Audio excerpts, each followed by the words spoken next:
विश्वास कमजोर होना, इतनी शक्ति हमें देना दाता, मन का विश्वास कमजोर होना।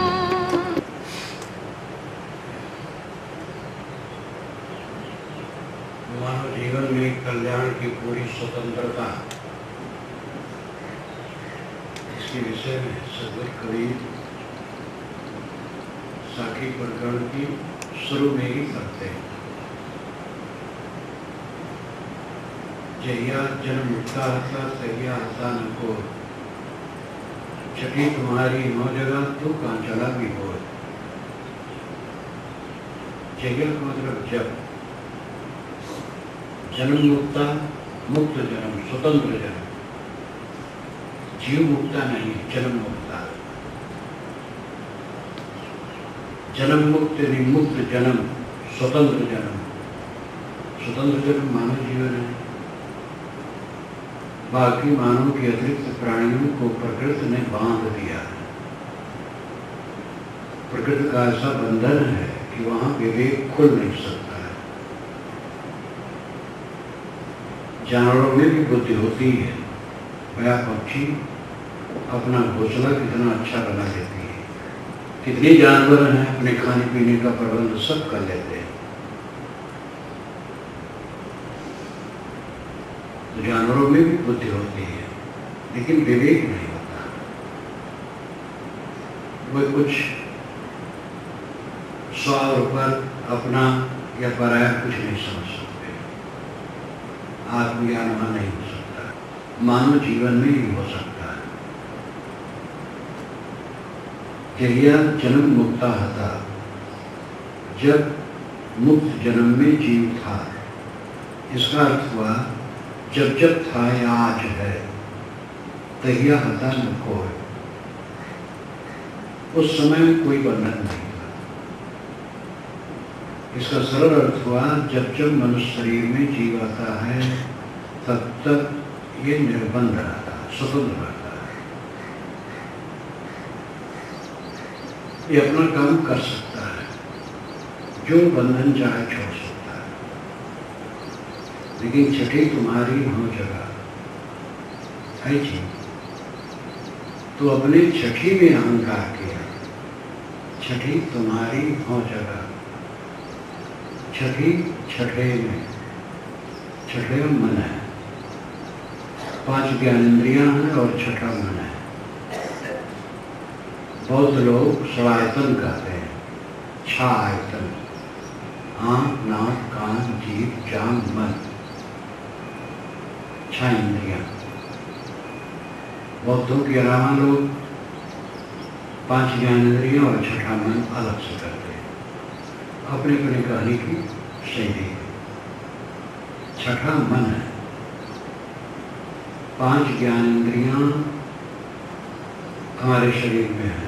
आँख से हम रूप देखते हैं, कान से शब्द सुनते हैं, नाक से गंध सूंघते हैं, जीभ से रस चखते हैं और जांघ से स्पर्श का ज्ञान होता है। इस प्रकार 5 ज्ञानेंद्रियां हैं और 5 विषय, शब्द स्पर्श रूप रस गंध। ये बाहरी वस्तुओं को जानने के साधन है। इनको बाह्य करण कहते हैं।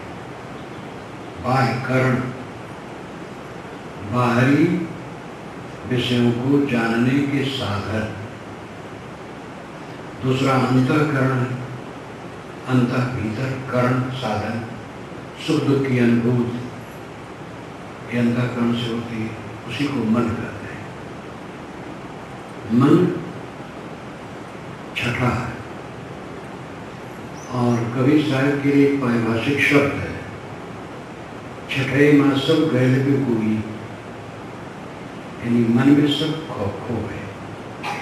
छठे माई तरस सो पावे, मन में वो दर्शन पाएगा। छप्पर बाँचे घर जाए, छा के ऊपर जो है जीव, वो बोध होने से बच जाता है, वो घर जल जाता है। छप्पर बाँचे घर जाए, कितना बढ़िया प्रयोग है। कहीं आग लगती है घर में तो छप्पर जल जाता है, दीवार खड़ी रहती है। साहब कहते नहीं, छप्पर बच जाता, घर जल जाता। उनकी सोच अद्भुत हुआ करती थी। तो छप्पर को मतलब छत के ऊपर, छत के ऊपर जीवात्मा। जब वासना जल गई, घर जल गया। घर का मतलब अहंकार, अहंकार जल गया तो जो छत के ऊपर है, मन के ऊपर है जीवात्मा, वो बच गया। तो कबीर साहब के बीजक में छा, ये एक पारिभाषिक शब्द हो गया। और छा जहाँ आता है, छठा वो मन के लिए होता है।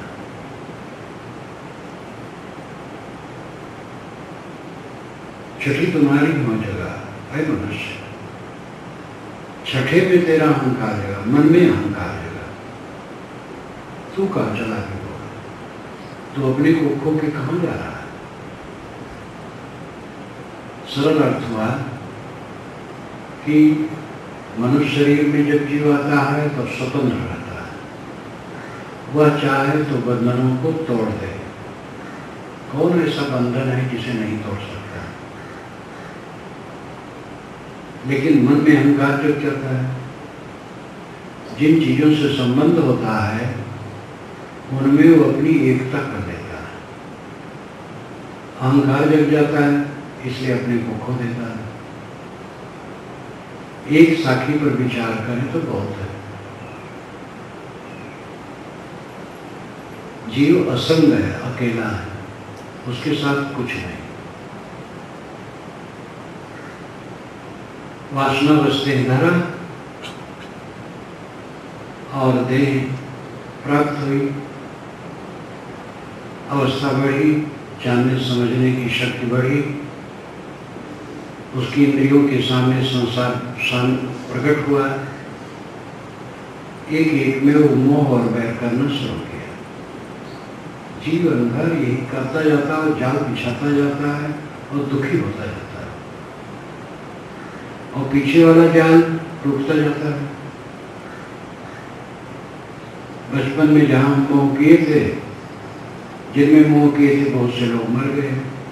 जो हैं भी, अब उनमें मोह करने कोई गुंजाइश नहीं रह गई है। कोई मिले भी तो मोह नहीं होगा, क्योंकि समय बदलता है और स्वार्थ बदलता है और प्रेम बदलता है। समय के साथ स्वार्थ बदल जाता है और प्रेम बदल जाता है। शिशु मां से चिपका रहता है, क्योंकि दूध का स्वार्थ है। बड़ा हुआ, समय बदल गया, स्वाद बदल गया, अब दूध नहीं पीना, खेलता है और आ गया, खाना मांग लिया, खा लिया, बस अम्मा से चिपकल गया। पढ़ाई लिखाई में लग गया, धंधा करने लगा, विवाह हो गया, पत्नी आ गई, समय बहुत बदल गया। अब स्वार्थ बदल गया और प्रेम बदल गया। माँ के प्रति जो स्वार्थ था, अब वो पत्नी के प्रति हो गया।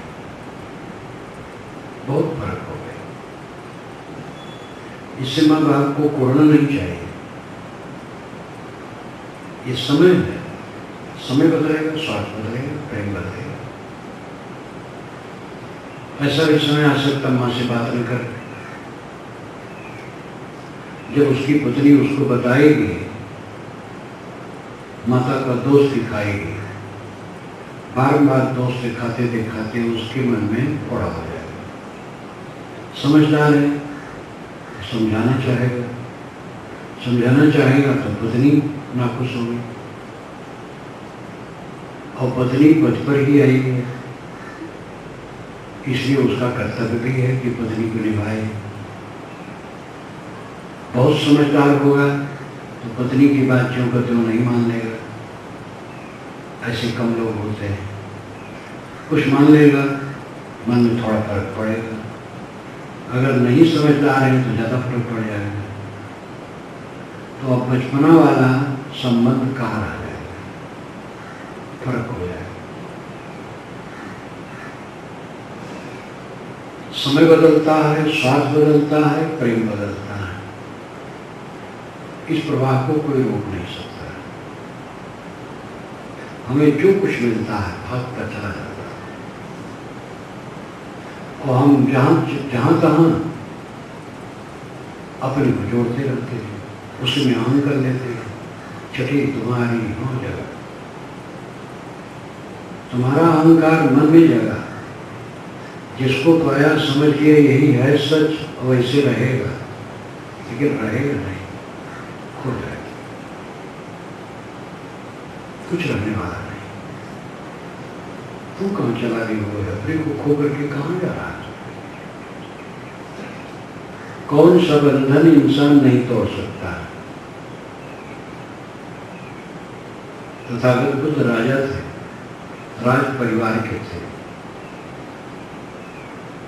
और ऐसा समय आया था कि युद्ध करने के लिए उनकी जिम्मेदारी, उन्हीं के सगे संबंधी नदी की दूसरी तरफ रहते थे। नदी का पानी पहले कौन ले, इसको लेकर कई बार तलवार खींचते थे।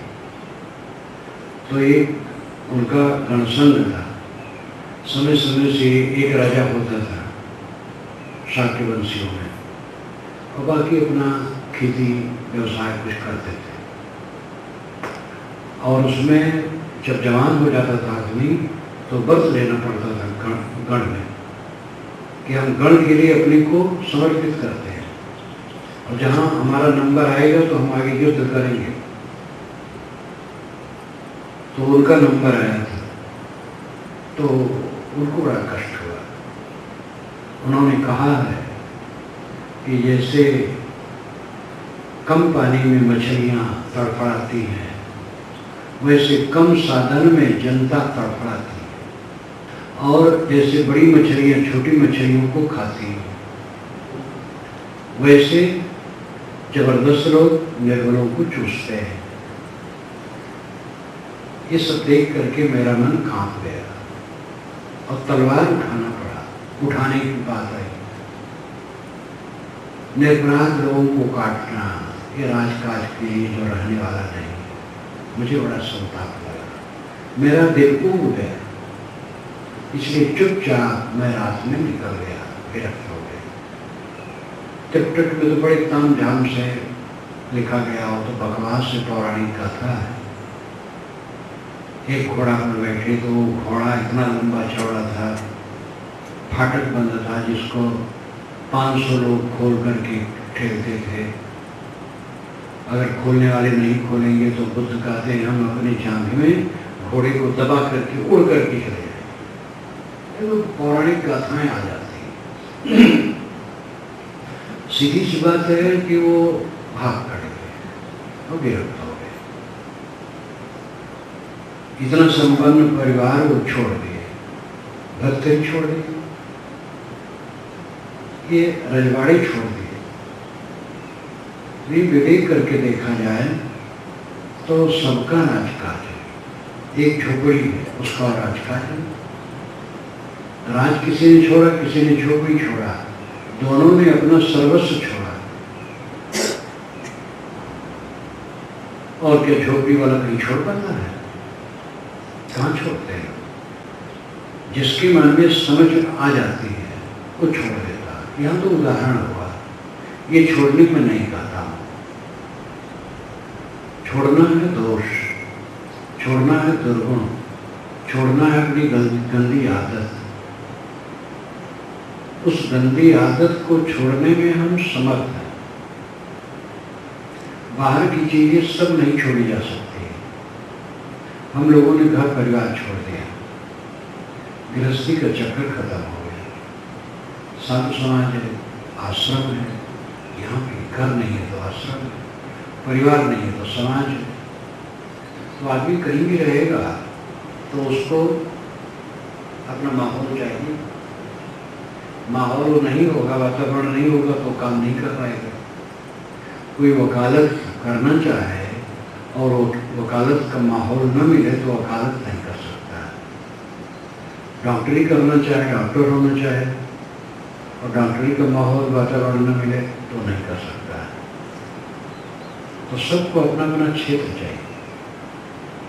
संग सब जगह होता है। मैं सुबह घूम रहा था, शाम को घूम रहा था ऊपर छत पर, तो कौवा आकर के बैठे थे। जो जीना गया उसके ऊपर जो छत है उस पर कौवा बैठे, सब कौवा कौवा थे, दूसरा कोई जानवर नहीं था। जहाँ कौवा रहेंगे कौवा रहेंगे, बगुले उसमें नहीं बैठेंगे। कबूतर रहेंगे कबूतर कबूतर बैठेंगे। लाल मुँह के बानर है वहाँ लाल मुँह के बानर, काले उसमें नहीं आएंगे, और काले मुँह के बानर उसमें लाल नहीं आएंगे। अन्य प्राणियों में भी संग होता है, वे मौन होते हैं, वर्णात्मक शब्द उनके पास नहीं होते हैं, लेकिन उनका अपना संकेत होता है, सजात जानते हैं। इस संसार में हर जगह इंसान को कहीं भी रहा है संबंध पड़ता है, संबंध में ही सबका जीवन कटता है। छोड़ने की चीज कुछ होती है, बाकी लेना पड़ता है। एक सात्विक आदमी मांस अंडा मछली नहीं लेगा, नशा नहीं लेगा, दाल भात लेगा, रोटी सब्जी लेगा, जो सात्विक वस्तुएं लेगा। इसके बाहरी त्याग की एक सीमा है और भीतरी त्याग निस्सीम है। अंडा मांस मछली बिल्कुल नहीं लेना है, दाल भात लेना है, लेकिन उसके मोह को त्याग करना है।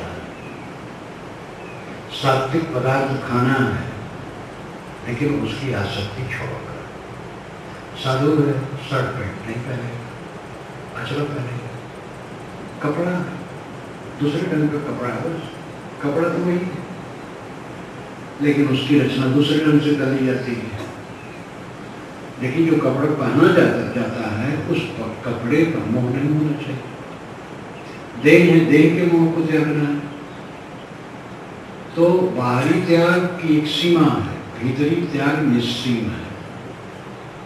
जिसको हम छोड़ देते हैं एकदम, उसका भी मोह त्यागना है, और जिसको ग्रहण करते हैं उसका भी मोह त्यागना है। दोनों का मोह त्यागना है। परिवार छोड़ दिया, संत समाज में आ गए, लेकिन संत समाज में भी किसी से हमें मोह नहीं करना है, शुद्ध प्रेम का बर्ताव करना है। घर छोड़ दिया, उसका मोह छूट गया, मठ में रह करके मठ का मोह नहीं करना, सेवा करना। तो बाहरी त्याग की एक सीमा होती है और भीतरी त्याग संपूर्ण होता है, भीतर से सबका त्याग। जब देह ही साथ में रहने वाली नहीं है तो किसका मोह किया जाए।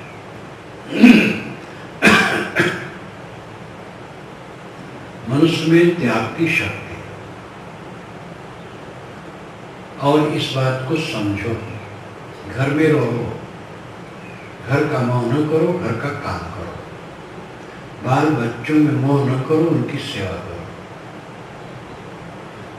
खेती, व्यापार, नौकरी, कला, जिस क्षेत्र में है ड्यूटी से काम करो और समर्पित होके काम करो। सेवा को धर्म समझो, उत्साह से काम करो। काम करने में जिसको उत्साह होता है वो काम पूजा बन जाता है। इसीलिए साहब ने कहा जो कुछ करो सो पूजा। मैं जो करता हूँ पूजा करता हूँ। उत्साह से भरा होना चाहिए और निर्मल मन, राग द्वेष नहीं, कला नहीं, किसी के लिए पक्षपात नहीं, पवित्र चित्त से सारा काम करना चाहिए।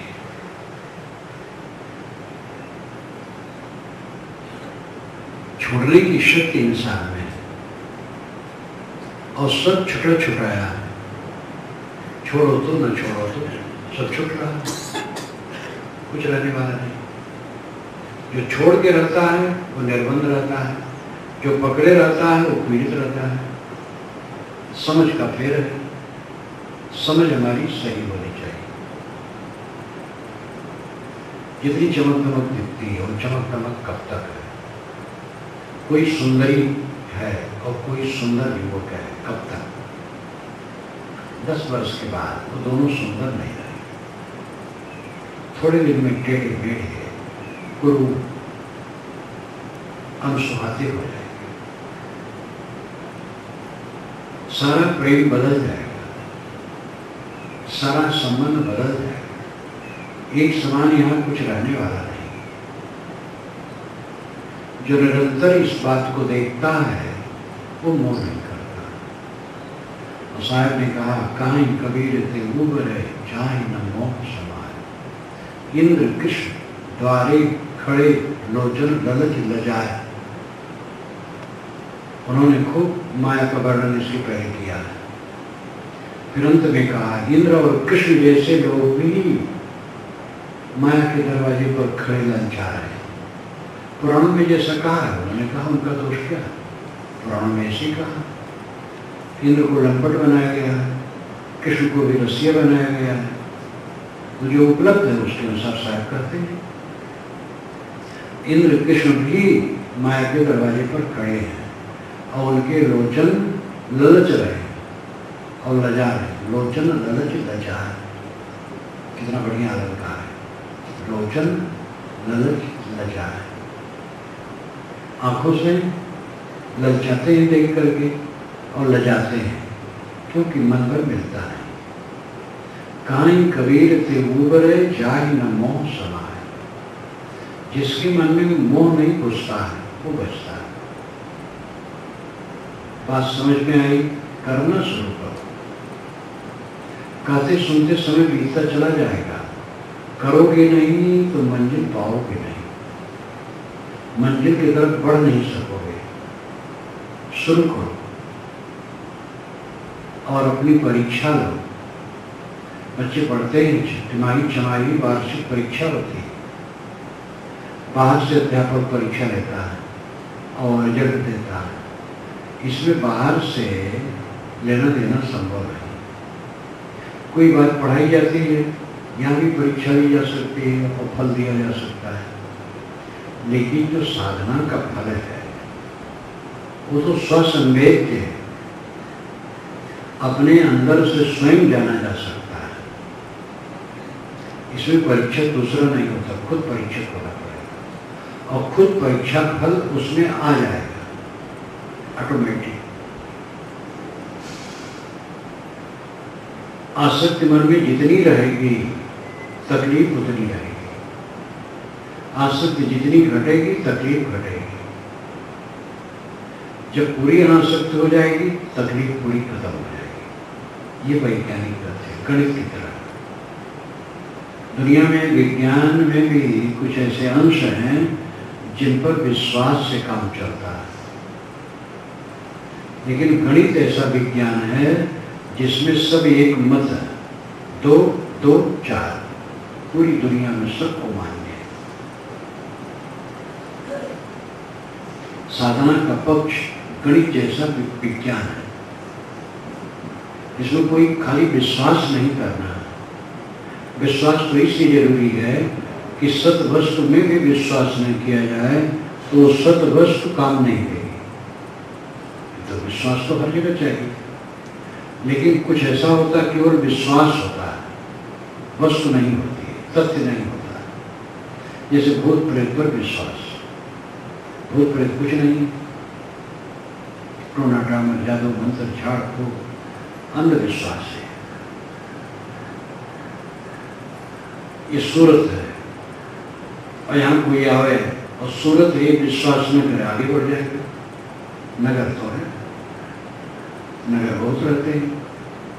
तो वस्तु हो और वस्तु पर विश्वास हो तब काम बनता है।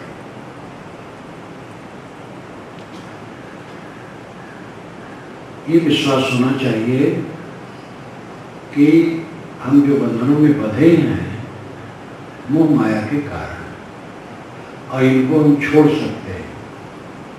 समझ आए और ये विश्वास हो जाए और फिर काम शुरू करें छोड़ना, तो धीरे धीरे उसका चित्त हल्का होता चला जाएगा।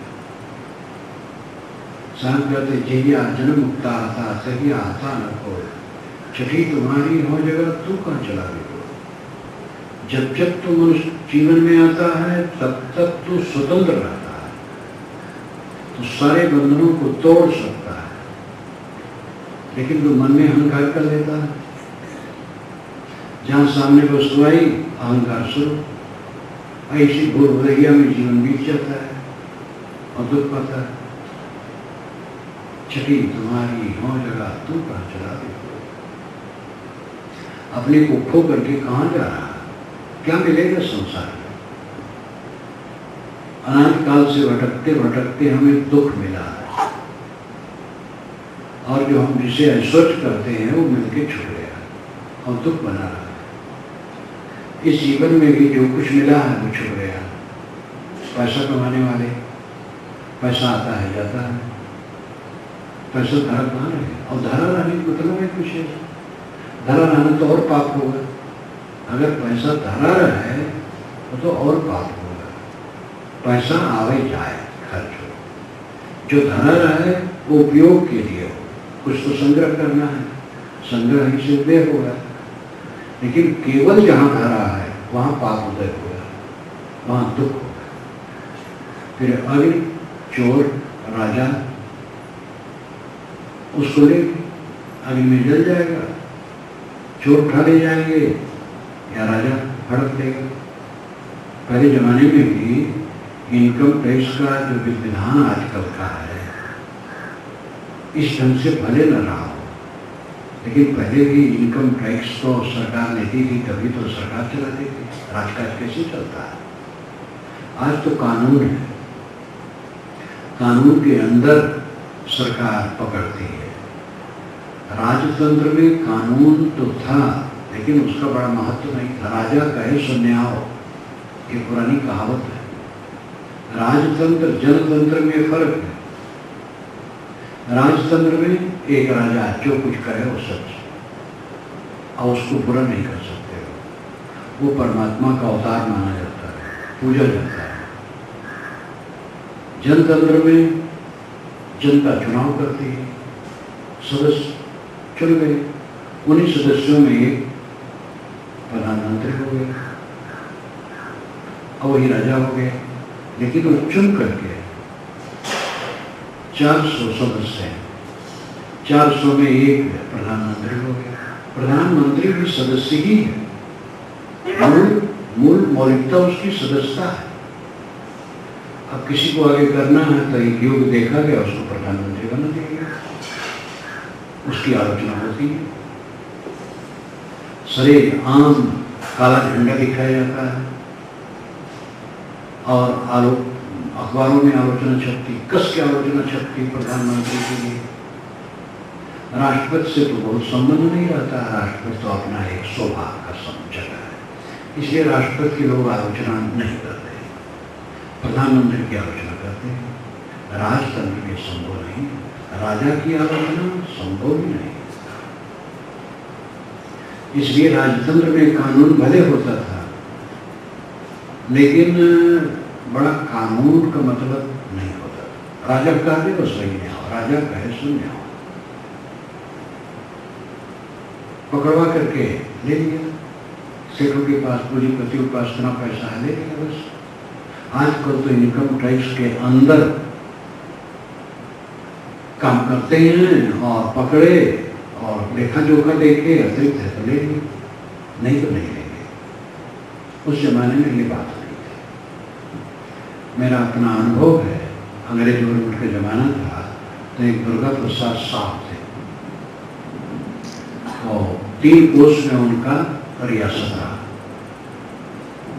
उनकी कोठियां अभी भी खड़ी हैं, उनका लड़का भी मर गया। तो वो बड़े नटखट थे, बड़े विचित्र थे। एक बेटी उनके पास सब समय रहती थी, नौकर लेके बैठा रहता था।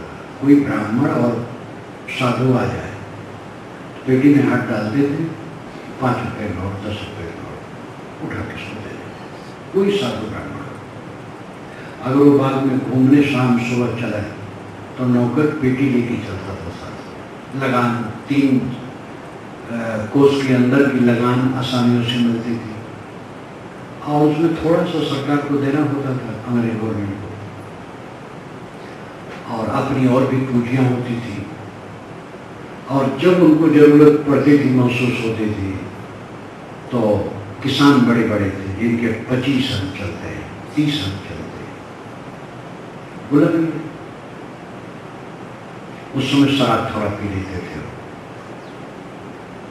और पकड़ इतना लगा, जब छोड़े गया लाके दिया। 4 दिन के बाद बुलाए, मैं शराब की हालत में था, तुम्हें तकलीफ नहीं मानना चाहिए। नहीं बुजुर्ग, कोई तकलीफ नहीं, कोई लेखा जोखा नहीं, कोई इनकम टैक्स की बात नहीं कि इनकम टैक्स के चक्कर में पड़ गए हैं तब इसलिए दिए हैं। बस राजा कहे सुने, छोटा राजा था और राजा ने रियासतदार माने जाते थे। उनको मैं देखा हूँ, जमींदारी जब टूटी है तो उन्होंने कहा जमींदारी टूट गई, टूट गई, फिर मेरा जीवन बेकार है, कुछ दिन में मर गए, बड़े हो गए थे, अच्छाई बुराई सब थे। ये रियासतदार की बात है। राजा लोग तो पता नहीं क्या क्या करते थे। राजा कहे सुने, राजतंत्र में राजा को कोई कट नहीं कर सकता है। कट कहे तुरंत पकड़ा जाए, किसी को मरवा दे, कोई मुकदमा नहीं। जनतंत्र अच्छा है। ये तो प्रसंग के साथ चर्चा हुई। राजा, चोर, आग सब समय धन ले देते। आग से जल गया, राजा ने छीन लिया, चोर ले गए। इसलिए धन आवे और जाए, खर्च होता रहे, फिर धन आता रहेगा। बात तो यहाँ यह है, जो आता है वो जाता है। इसलिए अपने मन को साक्षी भाव से रखना चाहिए। शब्द हमारा, तू शब्द का सुन मत जाओ सरक, जो चाहो निज तत्व को शब्द है परख। साहब कहते हमारा जो शब्द है तो शब्द का अधिकारी है। जो निर्णय शब्द में करता हूं तो उसका अधिकारी है। लेकिन सुन करके सरक मत जाना। सुने और झाड़ दिए बस उठ के चले गए, ऐसा नहीं। शब्द हमारा तो शब्द का, जो हमारा शब्द है, जो हमारा निर्णय है मनुष्य, तो उसका अधिकारी है। समझ, ध्यान दे और उसके अनुसार आचरण कर। सुन मत जाओ सरक, सुन करके सरक मत जाओ, आचरण करो। जो चाहो निज तत्व को शब्द के ऊपर, निज तत्व चाहते हो तो शब्दों को परख लो। उन्होंने ये भी कहा, शब्द शब्द को हो अंतर सार शब्द मत लीजिए। शब्द शब्द में बड़ा अंतर है, मत करके सार शब्द लो।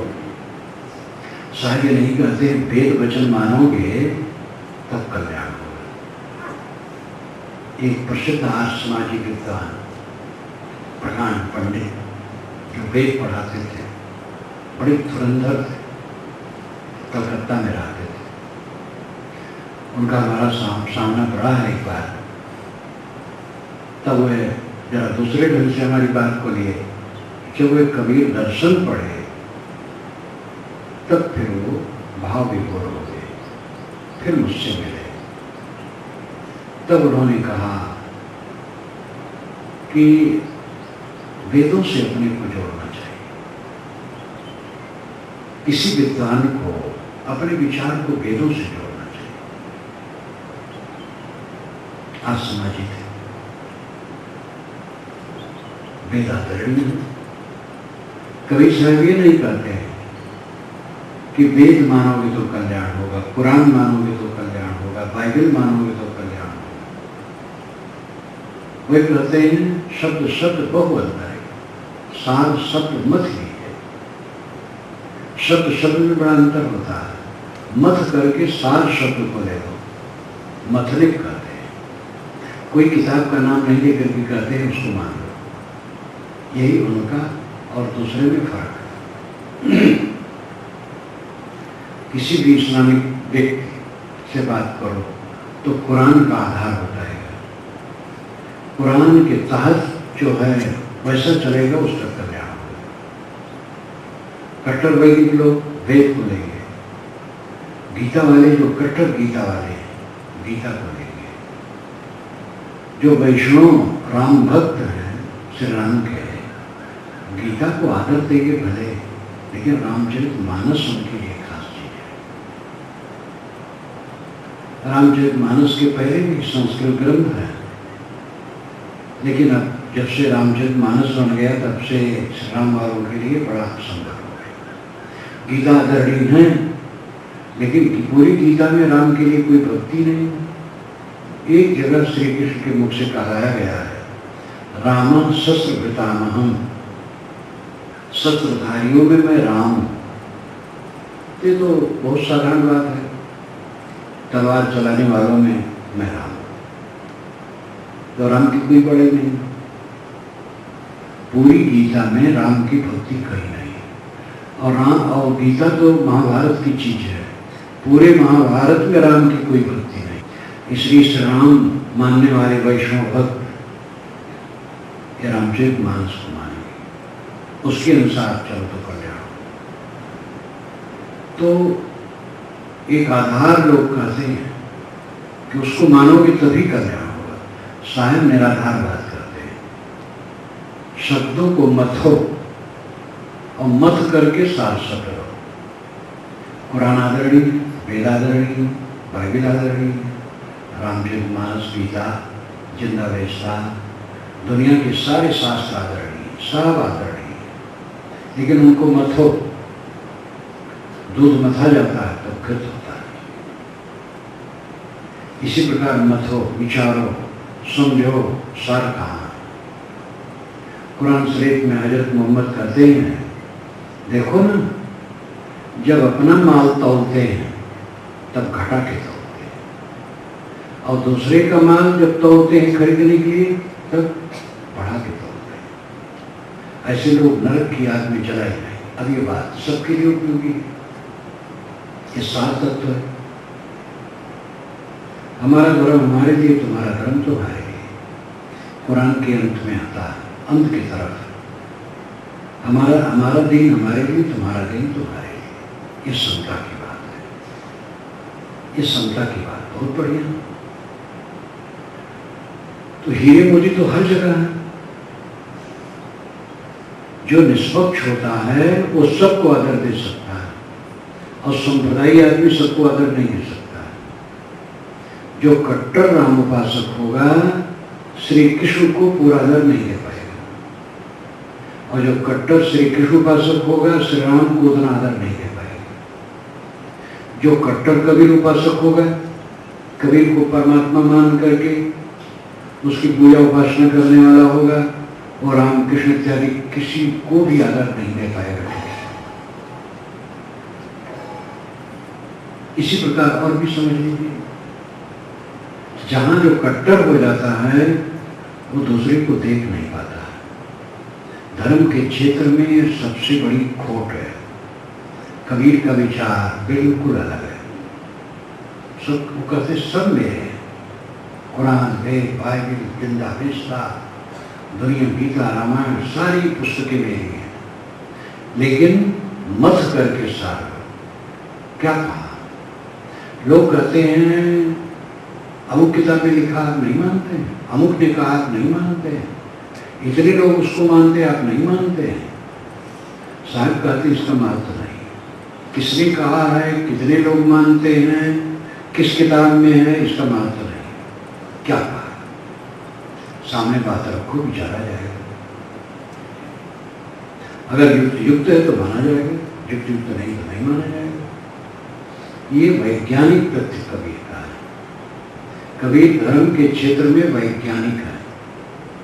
शब्द शब्द बहु अंतर है, सार शब्द मत लीजिए।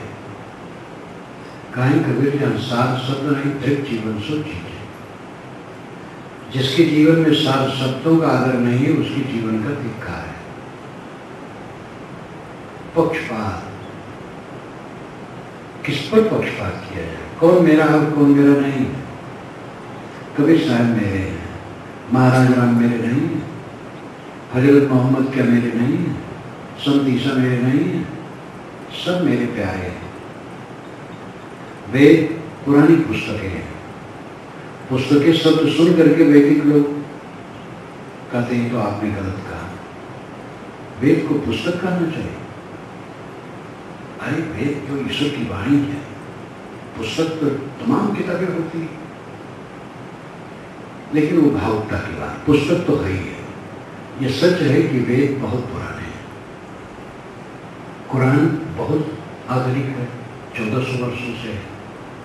और वेद के लिए तो निर्णय कर पाना बड़ा मुश्किल है। कब से है? जो तार्किक चिंतक हैं वो भी मानते हैं कि आज से 3500 वर्ष पूर्व वेद बन गए। और बाकी लोग तो कितने विदेश के भी हैं जो मानते हैं 50-60 हजार वर्ष पूर्व बने। और कुछ लोग लाखों वर्ष पूर्व मानते हैं। कुछ लोग मानते हैं कि वो बने क्या तो सदा है ही है। ये भावुकता की बात है। लेकिन वेद हो या पुराण हो, धार्मिक ग्रंथों में कुरान सबसे आधुनिक है और वेद सबसे पुराने हैं। लेकिन ये दोनों मेरे हैं और दोनों में जो निर्णय है मेरे हैं। और जो निर्णय नहीं है, प्राचीन समय से कहा गया है, वो छोड़ देने लायक है। ये उदार विचार अगर समाज में आए तो सांप्रदायिकता मिटे। लोगों ने मान रखा है कि हमारी किताब अलौकिक है, हमारा महापुरुष अलौकिक है और हमारा संप्रदाय अलौकिक है। ये धारणा संसार में विश्व प्रकट की है। एक को अलौकिक मानोगे तो दूसरे को निरस्त करोगे। और जो एक अपनी मानता है मेरी किताब अलौकिक है, दूसरा कहता है उसकी किताब अलौकिक, हमारी अलौकिक है, ऐ झगड़ा करते हैं और सब झूठे। जो कहता मेरी किताब अलौकिक है, मेरा महापुरुष अलौकिक है, मेरा संप्रदाय अलौकिक है, गलत करते हैं। सारी किताब इस लोक में बनी है, इसलिए लौकिक है। सारे महापुरुष इस लोक में पैदा हुए और काम किए, इसलिए महापुरुष भी लौकिक है। सारे संप्रदाय इसी लोक में, इसी संसार में निर्मित किए गए, इसलिए सारे संप्रदाय लौकिक हैं। इसीलिए समता होनी चाहिए सबका आदर। एक किताब आकाश से आई होती, उसकी बात मान ली जाती, सबको मानना पड़ा। चांद को कौन नहीं मानता, सूरज को कौन नहीं मानता, हवा, आकाश, पृथ्वी, जल कौन नहीं मानता। ये सब समय सबके द्वारा मान्य है। इसी ढंग से कोई किताब होती मान लिया जाता है, क्योंकि ऐसा है नहीं, इसलिए सब किताबों को आदर देना चाहिए और सब में से मथना चाहिए कहाँ कहाँ सत्य है और उसको देना चाहिए। सत्य सत्य बहु अंतरे सार सत्य मत लीजिए, काहे कबीर जहाँ सार सत्य नहीं थे जीवन सब दीजिए। जिसके जीवन में सार शब्दों का आदर नहीं, उसके जीवन का धिक्कार है। इसीलिए छोटा सा प्रयास इधर से किया गया। गीता सार लिखा गया, रामायण रास लिखा गया, वेद लिखा गया, महाभारत भी आने वाला है। स्वामी शंकराचार्य की बात, बुद्ध की बात, जितना अपना बन सकता है किया जा रहा है। इसी दृष्टि से ये सदगुरु ने दृष्टि दी है, नहीं तो न कर पाता। एक विद्वान से यहाँ विद्वान नहीं साधु एक सभा में कहे मेरा नाम लेके, गीता सार उन्होंने, गीतम कहीं सार होता है। तो दूसरे संत वहीं के संप्रदाय को उठ के खड़े हुए, उनकी चीरी चीरी उड़ाए कि गीता इतनी बड़ी पुस्तक, उसमें सारे नहीं है। तो ऐसे स्थिति में खराब होने वाले, खराब रखने वाले होते हैं। गीता में भी सार है और गीता में अमृत भरा है, सार नहीं है उसमें। तो आदमी एकांगी होता है, सांप्रदायिक आदमी एकांगी होता है, उसको दूसरे के शास्त्रों में जमता ही नहीं, अपनी उल्टी सीधी बातें भी माने रहता है और दूसरे की अच्छी बातें भी खराब करती है। ये सब राग द्वेष है। और धर्म के क्षेत्र में आकर के राग द्वेष रहे तो राग द्वेष से मुक्त कहाँ होंगे। और विचार करके देखा जाए, जैसे दुनिया के भोगों के लिए राग द्वेष है, वैसे मोक्ष और स्वर्ग के ठेकेदार राग द्वेष करते हैं। मोक्ष और स्वर्ग के ठेकेदार हैं, वही उन्हीं के ठेका से मिलेगा मोक्ष और स्वर्ग, नहीं तो नहीं मिलेगा। ये ठेकेदार सब झूठे हैं। मोक्ष और स्वर्ग किसी संप्रदाय की चीज नहीं है, ये व्यक्तिगत चीज है। मन निर्मल है, स्वर्ग है, मन मैला है, नरक है। इसमें संप्रदाय क्या करेगा? सभी संप्रदाय में ऐसे लोग होते हैं। मन में पूर्ण अनासक्ति है, मोक्ष है, मन में आसक्ति है, बंधन है। इसमें संप्रदाय क्या करेगा? इसी साहिब ने सांप्रदायिकता से ऊपर उठने के लिए कहा, शब्द शब्द बहु अंतर है, सार सत्य मत भी है। कहें कबीर जहाँ सार शब्द नहीं, दृढ़ जीवन से चीज है। जिसके जीवन में सार शब्दों का आदर नहीं है, उसके जीवन को धिक्कार है। पक्षपात, निर्णय बानी गुरुमुख होई, रामराज साहब ने कहा पंचग्रंथी में। गुरुमुख वचन मानना चाहिए, लेकिन कसौटी की जाए तो गुरु ऐसे भी हैं जो विषयी पामर हैं, गुरु हैं, और ऐसे साधारण गुरु नहीं, उनके लाखों शिष्य हैं और विषयी पामर हैं। और ऐसे गुरु हैं जो उल्टा पलटा पाठ पढ़ाते हैं। तो गुरु शब्द से खाली बोध नहीं होगा, गुरु तो कोई भी बन लेता है। इसलिए रामराज साहब ने पंचग्रंथी में कहा, निर्णय बानी गुरुमुख हुई। निर्णय बानी ही गुरुमुख है। किसी गुरु नामधारी के मुंह से निकलने के कारण कोई वाणी गुरुमुख नहीं है, किंतु निर्णय है वो गुरुमुख है। कोई विवेकवान है, सदाचारी है, संयमी है, अपने स्तर का विवेकवान है, लेकिन उसकी भ्रांति गई नहीं है, तो ऐसी बात कह सकता है जो निर्णय न हो। भ्रांति नहीं गई है, सारे रूप में विवेकी है। परम विवेकी तो उसी कहा जाएगा जिसकी भ्रांति मिट गई। लेकिन जो परम विवेकी नहीं है, अंधविश्वास में, उनमें भी विवेक का स्तर है।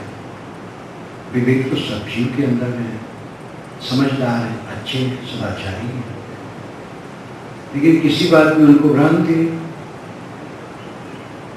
अब मैं कभी कभी उदाहरण दे देता हूँ। चैतन्य महाप्रभु के गुरु के गुरु भाई थे, बड़े त्यागी थे, और घर द्वार छोड़ करके वृंदावन में रहते थे। जब वे शरीर छोड़ने लगे तो जमीन पर लेटा दिए गए। हिंदू परंपरा में मान्यता है जब शरीर छोड़ने समय आए तो जमीन पर लेटा देना चाहिए। तो व्याकुल हो गए, वैराग्यवान थे, त्यागी थे। उन्होंने कहा, हे भगवान कृष्ण, तुम्हें पाने के लिए मैंने घर छोड़ा, देश छोड़ा, ये वृंदावन में मैं जीवन बिताया, अब आज मैं मर रहा हूँ, आज भी नहीं दर्शन दे रहे हैं, कब दर्शन दे? फूट फूट कर रोने लगे। तो उनका शिष्य खड़ा था, वो समझदार था। कहा, महाराज, ये शरीर वृंदावन है, आत्मा कृष्ण है, किस कृष्ण को आप बाहर खोज रहे हैं? तो उन्होंने कहा, कोई है नहीं इसको बाहर करे। त्यागी थे, कई बातों में बहुत अच्छे थे, अपने ढंग से विवेकी भी थे, सदाचारी थे, त्यागी थे, बहुत त्यागी थे, एकदम बड़े प्रतीक्षा से रहते थे, लेकिन बोध नहीं था। उनको भ्रम था कि कृष्ण मिलते हैं। ये पुराणों में जो लिख दिया गया है, ये गले की फांसी हो गई। कृष्ण मिलेंगे, शिव मिलेंगे, राम मिलेंगे। अरे कबीर से मिलने के लिए लोग आशा करते हैं, पौराणिक कबीरपंथी, और ऐसे भी कबीरपंथी जो कहते हैं कबीर का दर्शन में किया। अब क्या कहा?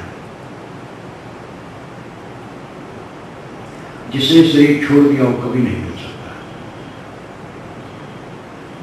भ्रम है केवल, और कुछ नहीं मिलेगा, कोई परमात्मा मिलने वाला नहीं। आज तक किसी को परमात्मा मिला है? धोखा पट्टी। परमात्मा तो बिछड़ा ही नहीं है, मिलने की क्या बात है। आत्मा परमात्मा, आपका आत्मा परमात्मा है। प्रेतात्मा, दुष्टात्मा, शुद्धात्मा, महात्मा, परमात्मा, इन सारे शब्दों में आत्मा ही मूल है। प्रेत आत्मा का मतलब है गया हुआ आत्मा, दुष्ट आत्मा का मतलब है खराब स्वभाव का आत्मा, शुद्ध आत्मा का मतलब है पवित्र भाव वाला आत्मा, महात्मा का अर्थ है इंद्रियजित आत्मा, और परमात्मा का अर्थ है गुणातीत आत्मा, जिसकी सूक्ष्म आसक्ति भी ध्वंस हो गई है, सब समय स्वरूप भाव में रहता है, आत्मभाव में, वो परमात्मा। महाभारत में एक श्लोक आता है, आत्मा क्षेत्र की उत्तप्ता संयुक्ता प्राकृत रहने तैर तो विनिर्मुक्ता परमात्मे तो उदाहरता। आत्मा क्षेत्र की उत्तर संयुक्त प्राकृत तैर गुण। प्रकृति के गुणों से आत्मा जब तक जुड़ा रहता है, विषयों में जब तक आसक्त रहता है, तब तक वो क्षेत्र कहलाता है। शरीर क्षेत्र है, खेत है, इसका ज्ञाता क्षेत्र है। तैर तो विनिर्मुक्ता है, उससे मुक्त हो गया उन विषयों से, परमात्मे तो उदाहरता। परमात्मा इति उदाहरता, परमात्मा ऐसा कहा जाता है बिल्कुल पारक सिद्धांत के अनुसार। इसलिए मैं कहता हूं पारक की बात हर जगह, वेद में पारक है, कुरान में पारक है, बाइबल में पारक है, जिंदावेस्ता में पारक है, रामायण गीता में पारक है, लैला मजनू की किताब में भी पारक है, विदेशिया ददरिया इस समय भी पारक है। ददरिया में पहले काशी में पढ़ा, छत्तीसगढ़ी ददरिया बड़ी अश्लील होती है, पहली बार उसको देखा, वो छपने आया था वहाँ, तो मेज पर पढ़ा तो पढ़ने लगा, लेकिन उसमें भी न्याय की बात है। जो बिरही होते हैं, बिरही लोग क्या कहते हैं, मेरा जी तड़प रहा है, तेरे बिना मैं रह नहीं सकता हूँ, हाय तो कब मिलेगी, मैं मर जाऊंगा। इससे पता लग जाता है कि मोह करने का मतलब है बेवकूफी। पारक तो इसमें हो, लेकिन सीधे पारक की बात भी रहती है, जो निर्णय की बात थोड़ी आएगी वो पारक रहेगी। इसलिए सब शास्त्रों में पारक है, बस मत हो, मत करके सार शब्द को ले लो, असार को छोड़ दो। हर जगह ना नो नमस नो स्व कस्तत वेदे तदुतम अन्य चित्तम अभिसंचरेण उदाधीत विनश्यति। ये ऋग्वेद का मंत्र है। ना नूनम अस्त, नूनम का मतलब है वर्तमान, ये सही नहीं है, नहीं खत्म हो जाए। ना नूनम अस्त, नो स्व, स्व का मतलब कल, आने वाला कल, वो भी नहीं रहेगा, आएगा और चला जाएगा। कस्तत वेद, जो अद्भुत है उसको कैसे जाना जाए। दुनिया में तमाम चीजें खोपड़ी हैं, इसलिए अपना दिमाग खराब न करो उसको जानने के लिए, काम से काम रखो। अन्य से चित्तम अभिसंचरण, ये जो लोगों का मन है अभिसंचरण, बहुत चंचल है, पता नहीं इनका मन कब बदलता है, इसलिए किसी पर मोह न करो। उत आधीत विनश्चित, उत आधीत विनश्चित, उत और आधीत पढ़ा हुआ, विनश्चित भूल जाता है। इसलिए बहुत शास्त्रों को पढ़कर तुम घमंड न करो, उसका सार यह पूरा मंत्र पारक है। इसलिए पारखी संत उदार होते हैं, सब जगह का पारक है। जीव चीटी है एक, उसमें पारक है, चीनी और बालू रख दो मिलाकर, वो चीनी चीनी ले लेगी, बालू छोड़, पारक है उसमें। तो शब्द शब्द बहु अंतरे सार शब्द मत कीजिए। सब शब्द बड़ा अंतर होता है, मत करके सार शब्द लो। कहें कबीर जहाँ सार शब्द नहीं फिर जीवन सोचिए। शायद कहते जिसके जीवन में सार शब्द का आदर नहीं है उसके जीवन को धिक्कार है। इसलिए उदार बनो, इसमें किसी खंडन नहीं होगा, सबका आदर होगा। सारे शास्त्र मेरे हैं, सारे महापुरुष मेरे हैं, सारी परंपराएं मेरी हैं, लेकिन जो निर्णय है सच है वही लेना है, बाकी छोड़ देना है। अपने ही शरीर में थोड़ा फुंसी हो जाए ऑपरेशन करवा दिया जाता है। दांत बहुत परेशान करता है तो उखड़वा दिया जाता है। कोई अंग डॉक्टर ने बताया इसको कटवा के निकलवाना देखो तो पूरा शरीर सड़ जाएगा, तो वो अंग कटवा के निकलवा दिया जाता है। इसलिए जो गलत है छोड़ दो, सही है ले लो, यही निर्णय है और यही कबीर का ज्वलंत सिद्धांत है। चल मुसाफिर चल यहाँ कोई नहीं तेरा, चल मुसाफिर चल यहाँ कोई नहीं तेरा, चल हुआ पूरा तेरी तकदीर का फेरा, चल मुसाफिर चल यहाँ कोई नहीं तेरा।